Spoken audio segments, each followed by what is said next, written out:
Good morning, everybody. Eric Wilson here. Just want to talk to you briefly about a variety of topics, mostly the healthcare law. But first of all, as you see, I'm holding in my hand the Constitution of the United States of America. Yesterday, the President of the United States, I guess he just made an executive order of some sort saying he was going to have insurance companies now. People who had their insurance policies canceled, because by the way, more people had their policies canceled than have enrolled in the new healthcare law. You know, authorizing them to keep their plan so people can keep their plan. Now, first of all, according to this, the Constitution, he can't do that. We have a law that was, while strictly along party lines, did pass the House and the Senate, was upheld by the Supreme Court. The President of the United States cannot just go in and say, hey, you can do this now. You got to change the rule. You got to go back through Congress and whatnot. So this is, Mr. President and all you guys out there, you should, read this. Speaking of reading this, we know you haven't read the other laws either. When Ms. Pelosi said to pass health care, you need to find out what's in it to pass it. Well, that first of all, we pay those people to pass the law. Okay, but not only did they not read that law, they didn't read the HIPAA law either. HIPAA was passed in 1995-96. One thing that the Democrats kept saying as they were campaigning on this here is you will no longer have insurance companies be able to drop you once you get sick.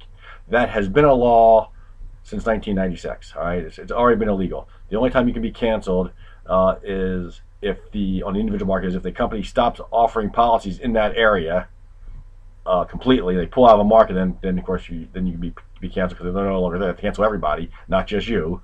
You move out of a service area if there's a company like say a Medical Mutual of Ohio, and they don't operate in South Dakota.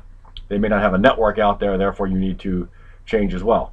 Or of course they pull out, or if they pull out of an entire market, as you see. Okay, call to mind here, section of the HIPAA law, Health Insurance Portability and Accountability Act, section 2742. I'm not going to read the whole thing, but it just says, health insurance issuer that provides individual health insurance coverage to an individual shall renew or continue enforce such coverage at the option of the individual. Exceptions: non-payment of premiums, fraud. Fraud means if you lied on your application, if you had something that you would have been denied coverage for, they could, you tried to deceive the insurance company, therefore you can be terminated. Termination of a plan, which is what I said, where the issuer ceases to offer coverage in the individual market in accordance with subsection C and applicable state law. You move out of the service area. The insured discontinues coverage for everybody. There are the reasons there. That's section 2742 of the HIPAA Act. I've been saying that for many times. Now, when you go back to pre-existing, let me talk about pre-existing while we're on the topic of HIPAA. The reason we have pre-existing condition completely is because of HIPAA, Health Insurance Portability and Accountability Act. Okay, in the law now, in the law, that's where it says the credible coverage you can go if you change jobs within 63 days, keep credible coverage for 63 days. They can't, have pre-existing condition for you. Also, if you go from individual to group health, same thing. Where it falls short is they didn't extend it from group health or individual health to another individual policy. So part of the reason we have pre-existing condition in the first place is because they didn't write this law correctly.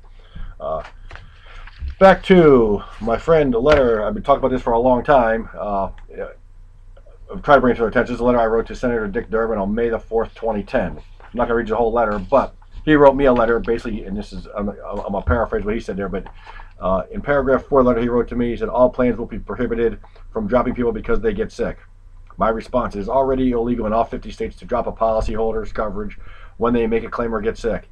In fact, the only time a policy rescission can occur is in the case of fraud.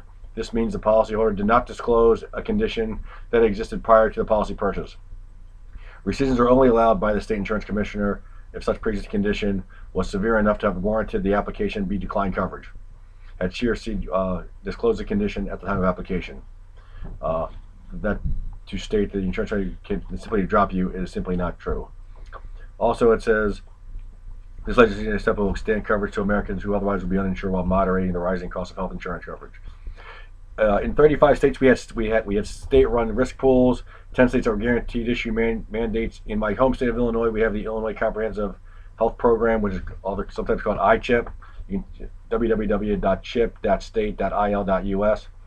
The premium calculator on there, you see a 40-year-old male could get coverage for as low as $235 a month. And then he also talked about reducing the cost of insurance program, and I wrote in there, as far as the moderating the rising cost of health insurance, the bill did little to address that. So little that on Tuesday, the 27th, Senate Democrats were trying to pass a new bill that would impose price controls on insurance. That was in the Wall Street Journal.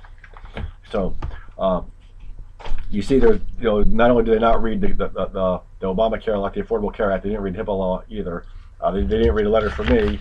And then we also, one thing that the president said yesterday that I thought was peculiar, he said, I won't turn my back on the 40 million Americans who'll be able to get coverage for the first time. That is also false. This is a blog I wrote back in 2009 about trying, there's a difference between uninsured and uninsurable. When I wrote this here, we said 46 million Americans in there, and I got this from the U.S. Census Bureau. I believe I think that's where I got it from. I'm not sure. I believe I got it from the U.S. Census Bureau, but I could be wrong on that. I wrote it in 2009. 10.1 million Americans have an income of $66,000 or more for a family of four, but elect to remain uninsured. Electing to remain uninsured is different than being uninsurable. I have 9.3 million are non-citizens that don't pay tax.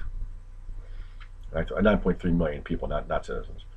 6.4 million who are enrolled in the Medicaid or state CHIP program, but reported to the census taker that they were not. That also counts in Medicare undercount as well. Medicaid undercount, excuse me. 4.3 million were eligible for Medicaid or S-CHIP programs but did not enroll. 5 million were childless adults, mainly young, healthy adults who simply wish not to pay for insurance. That's 35.1 million. That leaves 10.9 million that were uninsurable. Now, granted, we won some of those 10.9 million. I'm not saying that those people don't count, because they do, and we try to find a way for them.